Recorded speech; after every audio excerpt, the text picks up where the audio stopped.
Bienvenue dans Smart Bourse, votre double dose quotidienne de marché en direct sur Bismart chaque jour à la mi-journée 12h30 13h et en fin d'après-midi la grande édition pendant 1 heure à partir de 17h, rediffusée à 20h sur Bismart TV, émission que vous retrouvez chaque jour en replay sur bismart.fr et en podcast sur l'ensemble de vos plateformes. Au sommaire de cette édition de la mi-journée, une semaine qui aura été intense en matière d'information économique, d'information monétaire, bien sûr avec la séquence Banque Centrale, une semaine qui va se terminer cet après-midi, bien sûr, avec la publication du rapport mensuel sur le marché du travail américain, les créations d'emplois, le taux de chômage. Ces chiffres seront communiqués aux investisseurs en début d'après-midi. Pour le mois d'avril, bien sûr, le consensus des économistes attend encore un rythme de création substantiel, quand bien même en ralentissement par rapport au mois précédent. On pourrait passer sous la barre des 200 000 créations d'emplois aux États-Unis sur le mois d'avril. Attention, on a vu l'enquête ADP en milieu de semaine relative au secteur privé, aux créations d'emplois dans le secteur privé, qui a montré encore des chiffres beaucoup plus élevés que 200 000 et même plutôt proches de 300 000. Réponse donc à 14h30 pour ce marché du travail américain qui donne certes des signes de ralentissement, de détente, mais aucun signe de craquement encore à ce stade. Ce sera un chiffre clé bien sûr pour les investisseurs qui digèrent la séquence Banque Centrale entre la pause quasi explicite de la Réserve fédérale américaine et la BCE qui se voit poursuivre encore un peu le voyage. Les informations ont été denses de ce point de vue-là. Nous y reviendrons avec François Cabot, économiste senior zone euro chez AXA IM, qui sera avec nous en plateau pendant cette demi-heure. Et puis pour la partie marché et investissement, c'est Laurent Dédier, le directeur général délégué d'Autingre Banque Privée, qui sera avec nous en plateau pour nous exposer sa vue en matière d'allocation d'actifs avec cette idée de pause de la Réserve fédérale américaine qui s'installe désormais dans les marchés. Qu'est-ce que cela change en matière de stratégie d'investissement? Quels vont être les éléments importants de la séquence devant nous en matière notamment de politique monétaire? Quelles implications pour les allocations d'actifs? Nous en parlons tout au long de cette demi-heure avec nos invités.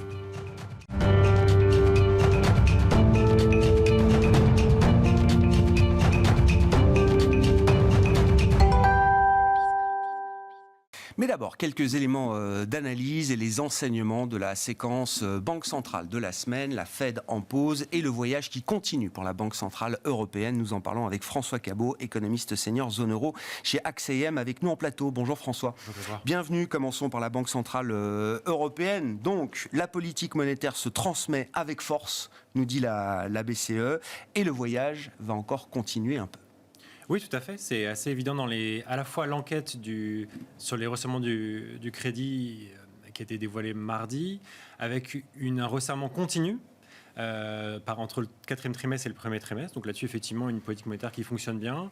En même temps, un ralentissement effectif dans l'origination du crédit. Alors, ce qu'il faut percevoir néanmoins, c'est que sur la partie courte, les maturités courtes, c'est des entreprises, c'est là où l'effort est le plus accru, le plus intense en termes de contraction de l'activité de crédit. Par contre, si vous regardez la génération de crédit à plus moyen terme, ce qui est le gros, quand même, le financement des entreprises, il reste encore, alors en décélération, mais il reste positif. Ouais. Donc il y a quand même cette idée que, alors les maturités courtes font que naturellement, on se contracte d'abord, hein, mais il y a quand même cette idée qu'on n'est pas complètement en credit crunch, hein, très clairement. Donc ça, c'est en train de se passer, mais il y a encore probablement un peu de chemin pour vraiment décélérer véritablement cette activité-là. Et puis ce qu'il y a aussi d'intéressant, c'est que si vous regardez l'enquête sur le resserrement des entreprises, du crédit, au-delà du T1, donc ce que les banques anticipent au T2, ouais. On a un desserrement. Donc, alors, on reste tendu, on reste des contraintes de crédit importantes, mais moins qu'au 4e et qu'au 1er trimestre. Donc il y a quand même cette idée, alors d'une part, on peut peut-être se rassurer, pas d'impact, pas de ramification sur ce qui s'est passé au niveau des banques américaines et Crédit Suisse en mars. Donc là-dessus, il n'y a pas de ramification majeure, mais en même temps, du coup, effectivement, une incitation probablement supplémentaire à la BCE à dire, bah, voilà, le chemin doit continuer parce qu'effectivement, les banques s'attendent quelque part un peu à un ralentissement, en tout cas une certaine forme de détente même si on reste évidemment dans des conditions de crédit qui vont être compliquées cette première C'est un point clé sur la demande de crédit bancaire de la part des entreprises. C'est un point qui a été relevé par Christine Lagarde hier, qui estime que effectivement la demande est really down, comme elle l'a dit en anglais, mieux que moi. Vous dites, attention, ce sont sur du crédit court terme, de trésorerie peut-être, on peut imaginer, que la demande des entreprises auprès des banques est en baisse. C'est sur cette partie-là, notamment, du crédit que ça baisse. En tout cas, quand on met en parallèle les données dures et les données d'enquête, on se rend bien compte qu'il y a un impact très très fort sur les maturités courtes et que sur les maturités plus longues, naturellement, ça met plus de temps à se transmettre. Mais d'ailleurs, il faut quand même avoir en tête que ce ralentissement du crédit est historiquement rapide par rapport au cycle de hausse de taux. Donc il y a bien effectivement une transmission avec force. Une vitesse de transmission qui est là. Exactement, donc qui est liée évidemment à la transmission, enfin à la remontée historique des taux. Mais il n'empêche que si l'objectif c'est de ralentir l'activité, entre guillemets la vraie, c'est-à-dire c'est avoir vraiment un frein qui dure. Et donc là-dessus, il y a encore effectivement un peu de chemin à faire pour ralentir les activités de crédit à plus moyen terme, enfin maturité plus longue qui financent l'investissement aussi. Donc là-dessus, il y a effectivement un peu de chemin encore à faire manifestement. Oui, effectivement, la balance des risques sur l'inflation, telle qu'elle est estimée par la BCE, n'a pas changé. Le risque inflationniste reste significativement à la hausse encore à ce stade, malgré 375 points de base de hausse de taux, malgré ce retournement des conditions de crédit et de la distribution de l'origination de crédit qu'on peut observer. Le risque inflationniste, lui, est toujours significativement élevé. Oui, absolument. Alors, il est élevé, mais il est probablement, entre guillemets, il a muté ou il est en train de muter. C'est-à-dire qu'on nous indiquait ces 6-9 derniers mois principalement une inquiétude du côté des anticipations d'inflation, donc qui était liée à l'inflation totale, qui entre-temps a reflué de un peu plus de 3 points. Ouais. Donc là-dessus, effectivement, on est un peu moins inquiet. Et là-dessus, ou en tout cas, nous, on lit ce discours-là, c'est plus du côté des salaires et du côté des profits, donc ce qui est l'inflation sous-jacente, où non pas on voit une inflation des salaires et donc du coup sous-jacente qui va accélérer, mais plutôt qu'il y a une sorte de plafond de verre, si vous voulez, sur les accords salariaux qui font en sorte que la pente descendante pour amener cette inflation sous-jacente vers les 2% va prendre du temps et pourrait prendre plus de temps que ce qui est anticipé précédemment.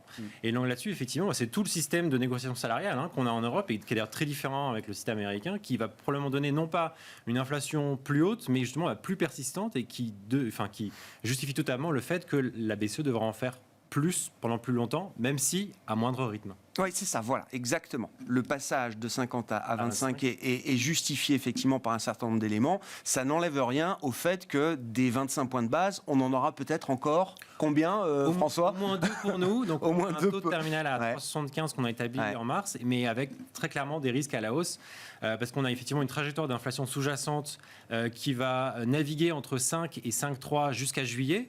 Et on peut se dire raisonnablement qu'il faut engager véritablement une pente descendante, et une pente descendante convaincante qui va nous ramener à 2%, parce que si cette pente nous amène à 3,5, il faudra aller plus loin. Donc effectivement, avec l'idée qu'il y aura probablement plus de nécessité d'avoir plus de hausses de taux pour, entre guillemets, accélérer ou rendre certaine cette pente jusqu'à 2%. Les professionnels qui sont interrogés sur leur perspective d'inflation, je crois que le rapport a été publié ce matin, alors certes, abaisse un petit peu à la marge les perspectives d'inflation pour 2024, mais on reste autour de 2,4%, je crois. Absolument. Voilà. Donc il y a effectivement cette idée qu'on est plus sur un risque, comme on l'avait il y a 6-9 mois, de désancrage. De dérapage. Voilà, le dérapage complet des anticipations d'inflation.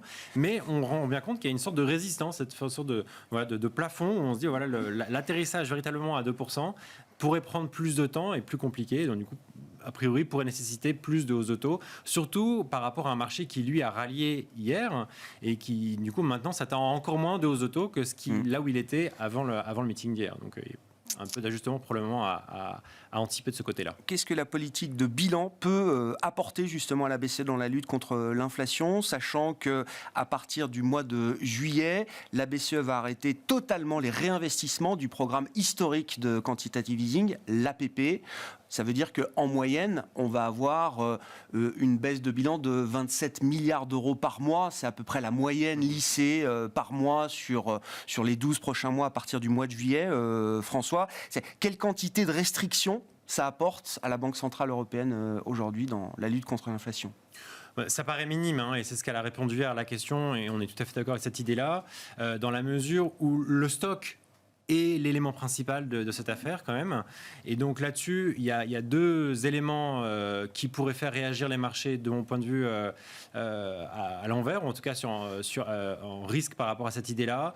Le premier, c'est que le mois de septembre est un mois à fort émission nette. Donc attention à quand même des potentiels dérapages de ce côté-là au moment où on va annoncer les budgets 2024. Au moment où on est en train de discuter de où vont les règles budgétaires européennes pour 2024, donc attention à cette séquence qui peut être éventuellement un peu compliquée. Et puis évidemment l'aspect du risque à la fois politique, notamment du côté italien, mais qui a été assez calme jusque-là, mais on ne peut pas tout écarter non plus. Et puis également du côté italien, l'aspect de l'implémentation du plan de NGU, voilà, de dépenses. De reprise post-Covid. Donc là où on continue à avoir des frictions qui... Sur le déboursement des prochains volets d'aide. Alors, c'est non seulement sur le déboursement des prochains volets, mais aussi sur la dépense de l'argent qui a déjà été reçu. Ouais. Donc là-dessus, si on se rend compte qu'effectivement, c'est pas juste des problèmes, entre guillemets, de tuyauterie de court terme, mais que ceci on prend 1 an, 2 ans de retard, etc., on peut se dire qu'effectivement, les perspectives de croissance attendues, bien meilleures, notamment dans les plans de stabilité, qui jouent beaucoup dans les réductions de trajectoire de dette, sont moins plausibles. Ça peut effectivement non pas être l'élément déclencheur, mais être parmi tous ces éléments que j'ai mentionnés. Une fragilité supplémentaire sur les marchés, effectivement. C'est un point qu'on avait discuté avec vous aussi. Là aussi, c'est un point technique, mais la BCE a offert pendant des années de la liquidité aux banques à très bon marché, des programmes qui ont été baptisés TLTRO à un moment. À un moment, ces programmes s'arrêtent. Il faut en tout cas que les banques remboursent. Là, on sait qu'il y a une échéance de remboursement importante avec près de 500 milliards d'euros qui doivent être remboursés d'ici la fin du mois de juin. Ça n'a pas l'air d'inquiéter la BCE, au point en tout cas qu'elle soit obligée de mettre en place de nouvelles mesures de liquidité pour les banques. Est-ce que c'est plutôt un bon signal de voir que la BCE, garde son sang-froid par rapport à cette situation dans un moment bancaire un peu compliqué, alors certes très spécifique US, mais quand même regardé de très près également en Europe, avec une question de la liquidité qui devient prégnante pour l'ensemble du système. Oui, tout à fait. Je pense que c'est un témoignage de la solidité du système bancaire.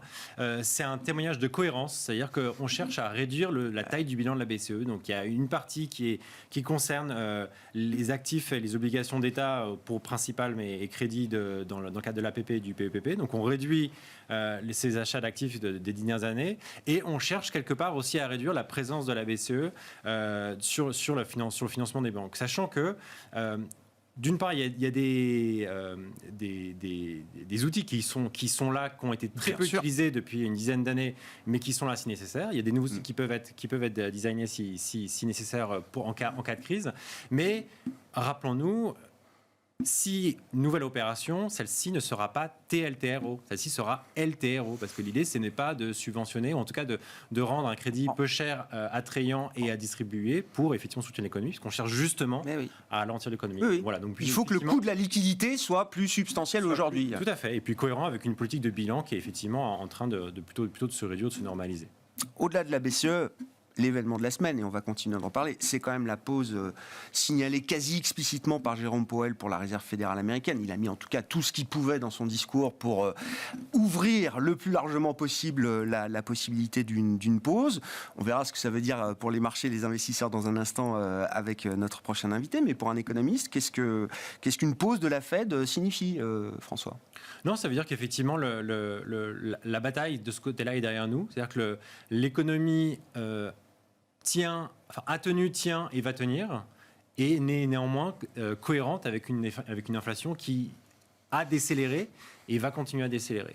Et là où finalement les discours ne sont pas si différents entre la Fed et la BCE, c'est que ce qui était ou ce qu'on peut comprendre comme la forward guidance, donc ce qui va guider les marchés, et reste très évidemment dans la dépendante des données, où on va se rendre compte, typiquement cet après-midi tout à l'heure sur l'NFP, est-ce qu'on a plutôt 150 ou est-ce qu'on a 300 000 créations d'emplois, et est-ce qu'on est vraiment arrivé au bout? Donc il y a cette idée que nous combattons sur le pricing de marché, où on se dit effectivement que attendre des baisses de taux imminentes de ce côté-là n'est pas très justifié.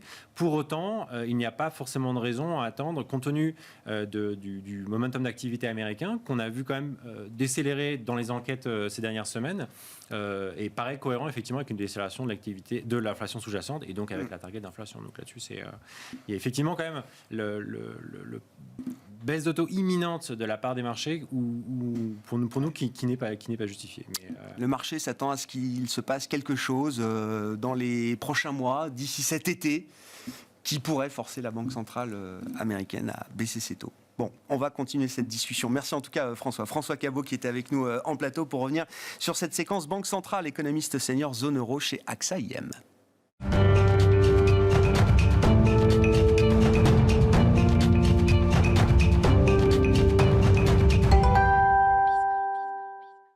Oui, poursuivons cette discussion sur le plan des marchés, à présent avec Laurent Dédier, à nos côtés en plateau, le directeur général délégué chez Autingre Banque Privée. Bonjour Laurent, bienvenue. Bonjour, merci beaucoup d'être avec nous.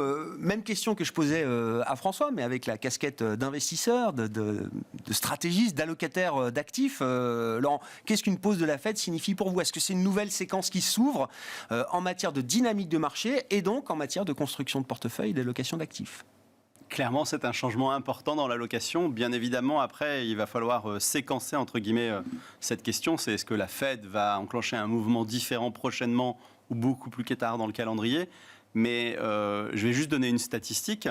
Quand on regarde les marchés financiers américains depuis 1995, donc presque 30 ans, le S&P 500, au moment où la Fed dit c'est ma dernière hausse de taux, ce qui semble implicitement être le cas dans le discours de Jérôme Powell de cette semaine, c'est une hausse moyenne à 6 mois de 10% du S&P 500. Ce qui veut dire que logiquement, on rentre dans un mouvement haussier potentiel sur le marché américain. Maintenant, je partage tout à fait l'analyse de François. Je pense que le marché se trompe. On est dans une situation économique, géopolitique et tous les sujets qu'on connaît très bien autour de l'inflation qui est différente, qui va amener beaucoup de prudence, je pense, de la part de Jérôme Powell sur le mouvement prochain. Mais j'ai envie de dire, c'est un peu comme un compte à rebours. Plus le temps va s'écouler, plus on se rapproche de la bonne nouvelle. La bonne nouvelle, c'est une baisse de taux à un moment ou à un autre de la Fed, probablement début 2024. Le marché est toujours dans l'anticipation, dans l'analyse de la dérivée seconde. Et donc, une fois que certains éléments qui peuvent laisser penser qu'il y a quelques craintes à très court terme sur les marchés seront derrière nous, et on espère qu'ils seront résolus avec succès, il est possible qu'après l'été, les marchés commencent à un petit peu se pencher sur le mouvement futur de la Fed. Un des éléments qui peut expliquer peut-être ce pricing de marché assez agressif, l'idée que la Fed renversera sa politique monétaire au cours de l'été, c'est évidemment ce qui se passe sur le front des banques régionales américaines, avec un jeu de domino qui ne s'arrête pas pour l'instant. On n'a pas encore trouvé le coupe-circuit de ce point de vue-là. Comment vous regardez ces développements, Laurent? Évidemment, personne n'a la boule de cristal qui permet de dire comment est-ce que cette histoire bancaire américaine va finir, mais est-ce que ça reste, de votre point de vue, une séquence contrôlée? Est-ce que ça reste très US spécifique? Est-ce qu'on est encore dans quelque chose qui semble gérable? Et comment vous évaluez le risque systémique attaché peut-être à cette séquence bancaire américaine? C'est difficile parce qu'on n'a pas toutes les données. Ce que l'on voit, c'est globalement l'hémorragie continue, toujours sur le même sujet. Les banques régionales américaines. Et le maître mot, c'est la perte de confiance aujourd'hui des investisseurs sur des banques qui sont considérées comme des banques de moindre qualité, qui n'étaient plus régulées. Et cette semaine, on a attaqué PacWest Bancorp et on a attaqué Western Alliance Bancorp. Donc deux banques, une fois encore, en difficulté, après celle qu'on vient de voir sur le mois et demi qui vient de s'écouler. Je pense que les marchés financiers sont à la recherche d'une réponse forte de la part des autorités, que ce soit la Fed, que ce soit peut-être l'État fédéral ou la FDIC. Une réponse systémique, quoi. Exactement. Qui coupe l'enchaînement des dominos. J'ai envie de dire que le marché adorerait que l'intégralité des dépôts bancaires et assurantiels soit garantie. 17 000 milliards de dollars, voilà, c'est si ça? cette information arrivait, tout d'un coup, l'hémorragie s'arrête du jour au lendemain et on passe à un autre sujet. Je ne pense pas que ce soit la trajectoire aujourd'hui voulue par les autorités et ces trois institutions, entre guillemets, mais le marché a la capacité d'amener des réponses fortes et donc d'acculer, entre guillemets, les décideurs à des réponses très puissantes qui seraient des réponses pour lutter contre le risque systémique. Entre les deux, là où je partage aussi l'analyse un petit peu de François, c'est que quelque part, la Fed, elle a fini son job et que l'économie réelle va continuer à faire le job pour elle maintenant. Et ce resserrement qu'on a aujourd'hui financier, cette restriction de crédit qui arrive aux États-Unis depuis la mi-mars et qui continue globalement, certainement aujourd'hui, sur les entreprises de moindre qualité, sur le financement dans la partie régionale, va faire que l'économie va connaître encore un cool-down, va continuer à ralentir et donc quelque part l'inflation va d'elle-même, entre guillemets, continuer à diminuer grâce un petit peu malheureusement à ce phénomène de crise bancaire régionale. L'autre événement, alors qui marque un peu les esprits, qui fait office de marronnier, pour dire les choses, dans le monde de la finance, c'est la question du plafond de la dette aux États-Unis. Tout le monde est habitué au folklore, au drama habituel, politique, autour de cette question qui revient de manière récurrente. Évidemment, c'est un plafond qu'on décale dans le temps à chaque fois. Le marché nous dit que l'histoire de 2023 est peut-être différente. En tout cas, que c'est une histoire à prendre plus au sérieux que les épisodes précédents, y compris l'épisode de 2011, qui a été un épisode de référence avec un défaut évité à 48 heures près, je crois, à l'époque, et qui avait ensuite généré la perte du AAA américain. Comment vous regardez là et des secousses sur les marchés financiers non négligeables, voilà, où on avait vu des baisses à deux chiffres. Et voilà, sans même défaut des États-Unis, il y avait eu un coût à payer, notamment sur les actifs financiers. Très clairement, on est dans un jeu politique, donc donner une réponse, c'est difficile. On peut essayer d'établir plusieurs scénarios. Pour nous, le scénario central, c'est dire qu'il va y avoir un accord, ça on n'en doute pas. Est-ce que l'accord va arriver au dernier moment, dans les derniers mètres de la ligne droite, ou est-ce qu'il va se produire légèrement plus tôt ? C'est là où la partie est difficile à lire, parce que vous avez d'un côté les démocrates avec un candidat qui est affirmé, qui est connu, qui est M. Biden, et quand vous regardez du côté des républicains, tout va se jouer au premier tour des élections, et clairement M. Trump, il est quand même très bien parti aujourd'hui pour être face à M. Biden prochainement. Donc très clairement, aujourd'hui, il peut y avoir une situation un petit peu où chacun commence à montrer ses muscles, surtout les républicains. Et peut-être que l'accord va se faire vraiment dans la douleur au dernier moment. Alors à 48 heures de l'arrivée, je ne souhaite pas et je ne pense pas. Mais dans la dernière semaine, c'est pas à exclure. La seule mauvaise nouvelle, c'est que le calendrier joue contre nous. Madame Yellen nous a dit attention, début juin, je change entre guillemets mon fusil d'épaule et je mets des mesures bien plus strictes en place. Ça peut être un shutdown. Voilà, on peut imaginer plein de choses. On est le 5. Il nous reste 4 semaines. Ouais. Ouais, un temps très court, effectivement, de ce point de vue-là.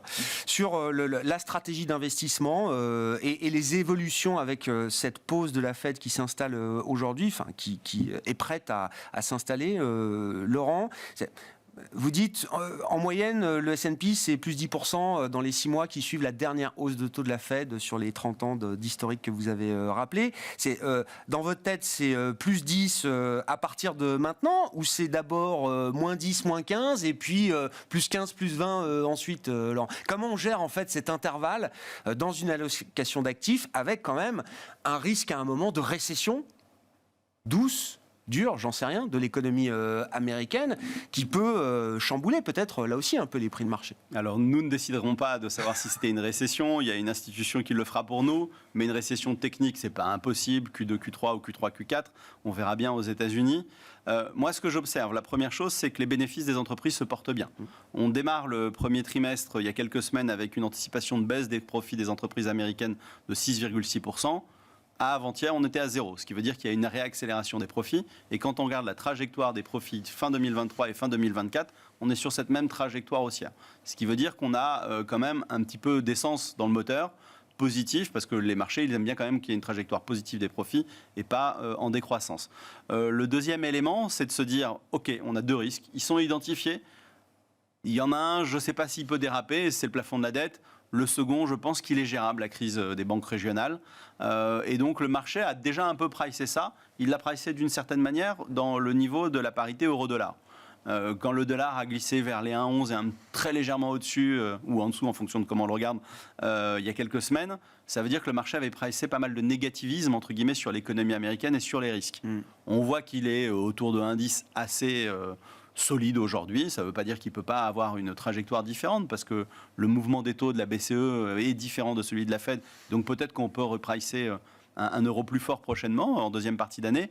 Nous, ce qu'on dit, c'est de profiter peut-être de la séquence jusqu'à l'été pour trouver un meilleur point d'entrée. On ne peut pas exclure un retour à 3008. 3008, 4002, c'est un peu la borne sur le S&P 500, c'est la borne de trading. On a quand même à l'esprit que le corporate va bien, que les ménages vont bien, que les perspectives sont rehaussées au niveau des bénéfices, que j'ai quand même beaucoup de sociétés dans de nombreux secteurs qui ont déjà révisé à la hausse leurs perspectives 2023 après le premier trimestre. Ça veut dire qu'on aura des confirmations au deuxième, peut-être des accélérations. Et donc à un moment ou à un autre, quand même, la dynamique des marchés, c'est quand même la dynamique des bénéfices. Et je crois qu'il faudra savoir bien se positionner sur les valeurs de qualité défensive et de croissance américaine pour bénéficier de cette dynamique-là. On regardera les cycliques et les financières peut-être plus tard, quand la confiance sera revenue, au-delà du rebond technique qu'on peut observer sur les financières, c'est-à-dire au moment où on aura une certitude que le point bas de l'économie aura été touché et qu'on pourra imaginer, comme vous disiez tout à l'heure François, un scénario très légèrement haussier, pas un grand dynamisme de rebond de l'économie mondiale en 2024, mais une trajectoire peut-être un peu meilleure.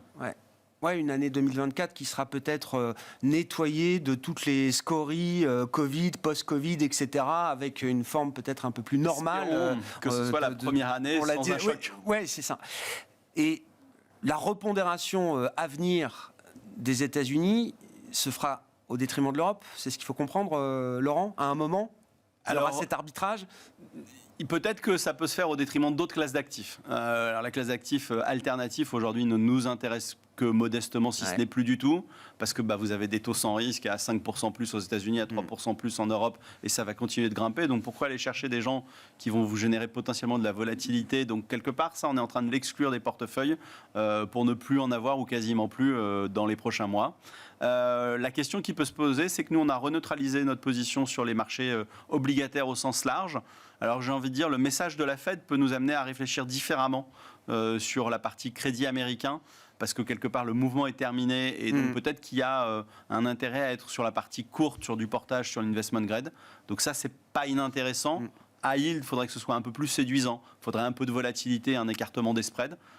C'est un marché qui est très lié aux matières premières. Le baril est très faible, donc il peut y avoir des entreprises qui connaîtraient des difficultés. Donc pas exclure.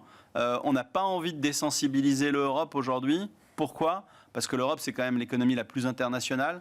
Et on a bien en tête qu'il y a un véhicule qui redémarre très vite, c'est les émergents, surtout l'Asie et particulièrement la Chine. Et rien de mieux que l'Europe pour jouer la Chine aujourd'hui, Laurent ? Alors ça a été grandement joué par les investisseurs. On a tous été regarder les secteurs du luxe dans un premier temps et on a vu les performances opérationnelles de toutes les grandes banques, toutes les sociétés de luxe françaises et italiennes. Ça a été extraordinaire. Moncler encore cette semaine. Mais il reste quand même des opportunités sur les industriels. On en avait parlé il y a quelques mois et je trouve que le premier trimestre, en général, dans le secteur industriel, a plutôt été de bonne facture. Et on voit la réouverture permettre une réaccélération des prises de commandes et des bénéfices sur ce segment-là. Et je trouve que c'est un segment d'investissement qui reste intéressant. Schneider, pour ceux qui ont regardé la publication il y a quelques semaines, a quand même envoyé des messages très positifs. Bon, intéressant, hein. Nouvelle séquence qui commence quand même dans les marchés avec une Fed qui arrive au bout de son cycle de resserrement monétaire historique et qui restera évidemment gravé dans les mémoires. Merci beaucoup à vous deux et Laurent Dédier qui est avec nous en plateau, le directeur général délégué en charge des gestions d'Autingre Banque Privée.